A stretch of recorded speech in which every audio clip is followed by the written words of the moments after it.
Welcome everybody to this tutorial for TMS 3715, Teaching Home Languages in the FET. The lecturer for this module is myself, Dr. D. Sanders. I look forward to supporting you in your studies and helping you succeed. My contact details are esandard@unisa.ac.za.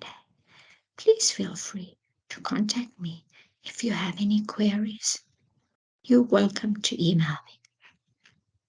Today, we're going to be discussing Learning Unit 2, Home Language Teaching, Principles and Approaches in a Multicultural Society, Part 3. Remember, this is found on pages 14 to 45 of tutorial letter 501. To begin, let's recap on the outcomes of this particular learning unit. To explain the principles of language learning and how they shape your philosophy of language teaching.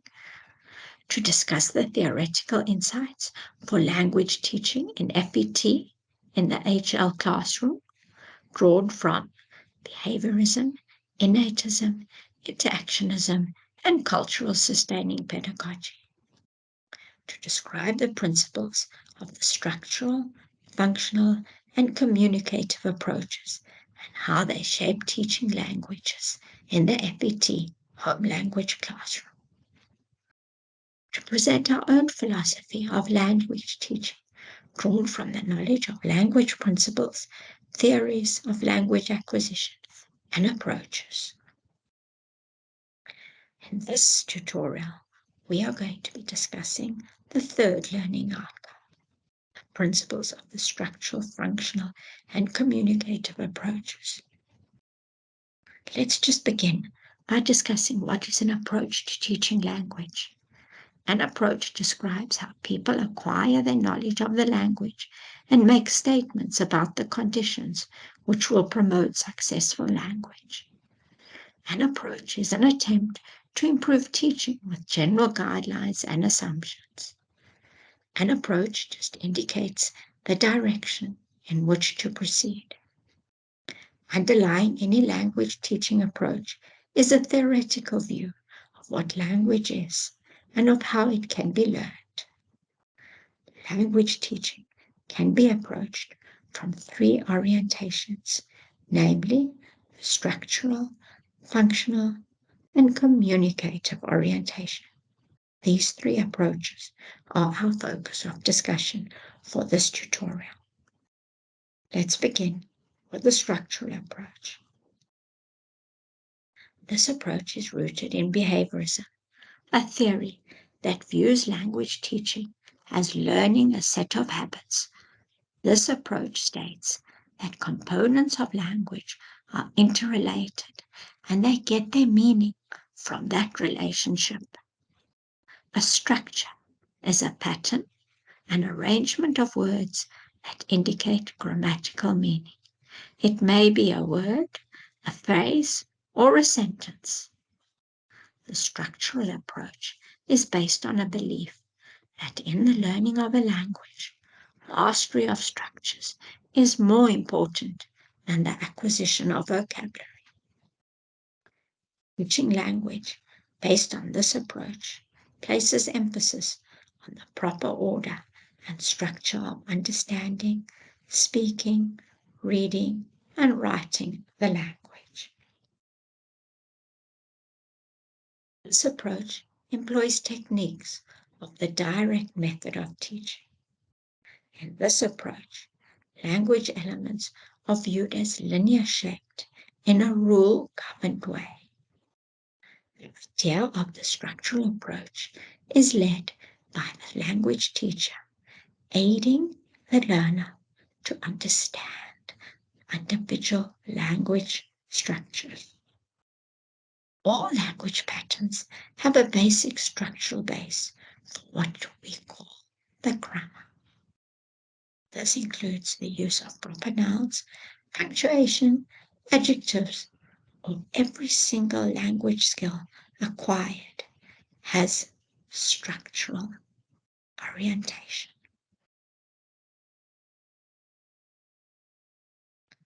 This approach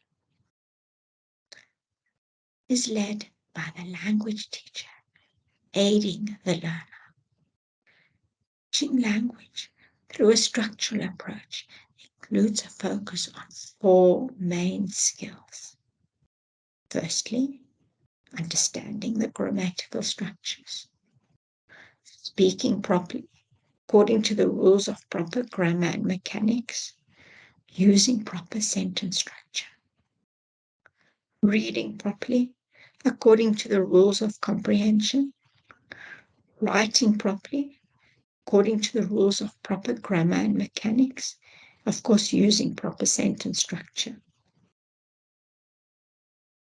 Remember, teaching language based on this approach places emphasis on the proper order and structure of understanding, speaking, reading, and writing the language. Now, it's your task. We've discussed the structural approach in quite a lot of detail. What you feel are the main principles of the structural approach are. Please discuss with your fellow students. That's the first approach. Now, the second approach that we spoke about in the beginning is the functional approach. This approach views language as a means for expressing the real-world experiences.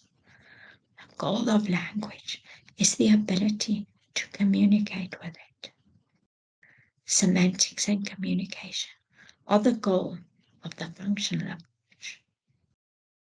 The focus of this approach is on the use of language in real situations, performance, as well as underlying knowledge competence. Study of language begins with the assumption that the purpose of language is communication, and that development of linguistic knowledge requires communicative use. Communication in language is expressed in terms of topics, functions, and situations.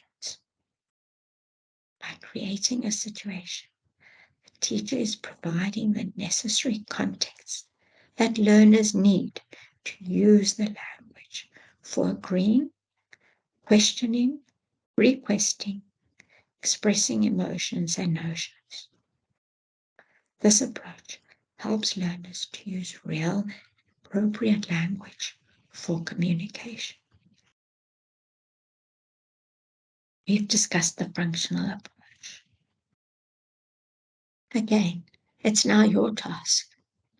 The main principles of the functional approach are: please discuss with your fellow learners.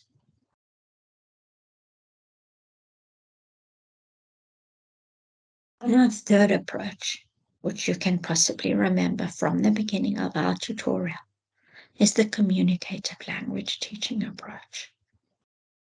Now, this approach grew out of the dissatisfaction with the idea that grammar instruction was adequate to prepare learners to use language independently. This approach to teaching suggests that learners need to understand the meaning and the communicator function of a language in order to learn it. This approach has its roots in the theory of language as communication. This approach draws on Halliday's account of language as functional, that is, instrumental function, using language to get things done, and representational function, using language to communicate information.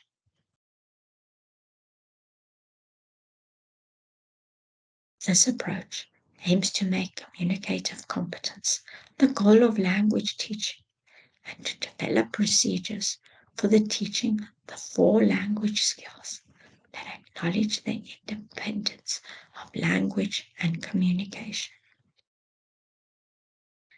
Communication competence is a term coined by Hyams. This term refers to a learner's grammatical knowledge, syntax, morphology, phonology, and the like, as well as the social knowledge about how and when to use utterances appropriately. Lexical competence is made up of 5 components. Can you possibly think of the 5 components? Let's discuss them now. Grammatical competence, discourse, cultural competence, sociolinguistic competence, and strategic competence. Let's think of each of these. Grammatical competence, the ability to recognize and produce the distinctive grammatical structures of a language and to use them effectively in communication. Discourse, the ability to connect sentences in stretches of discourse and to form a meaningful whole out of a series of discourses. Cultural, the awareness, sensitivity to others' cultures and traditions. Sociolinguistic, the ability to interpret the social meaning of the choice of linguistic varieties and to use language with the appropriate social meaning for the communication situation. Strategic, the manner manipulating language in order to meet the communicative goals used to compensate communication disruption caused by a lack of communicative competence and to strengthen communicative effects.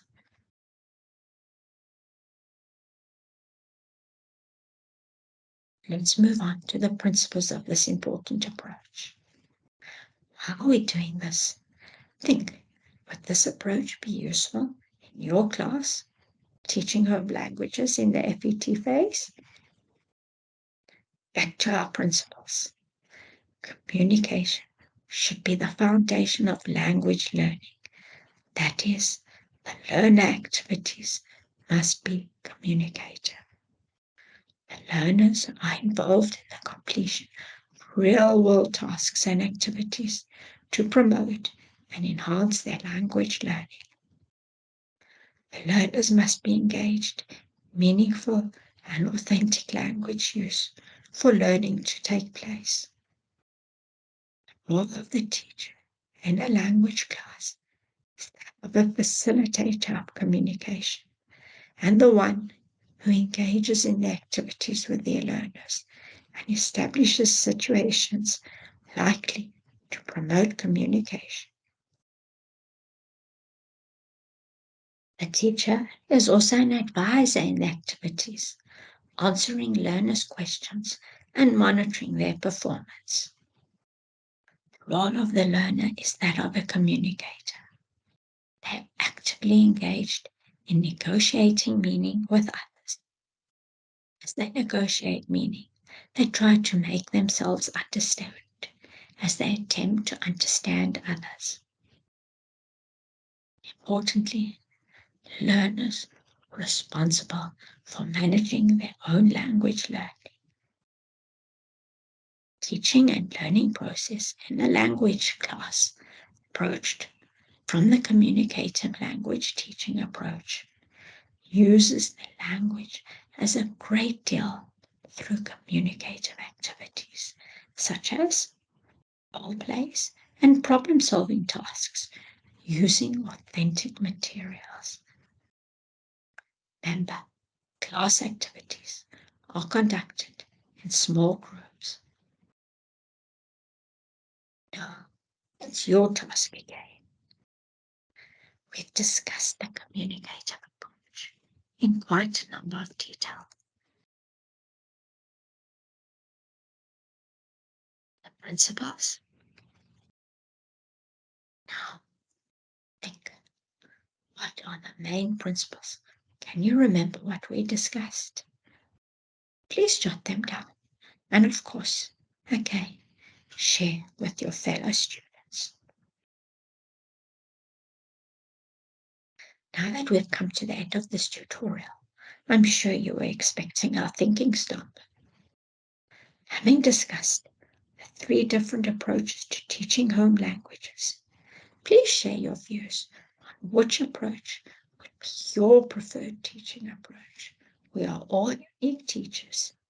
Some of us may prefer the structural approach, others a functional approach, or possibly a communicative approach. I know which one I prefer. Please think about it and share on our discussion forum for this learning unit. Super job. Well done. You've completed the 3rd part, learning unit 2, home language teaching principles and approaches in a multicultural society.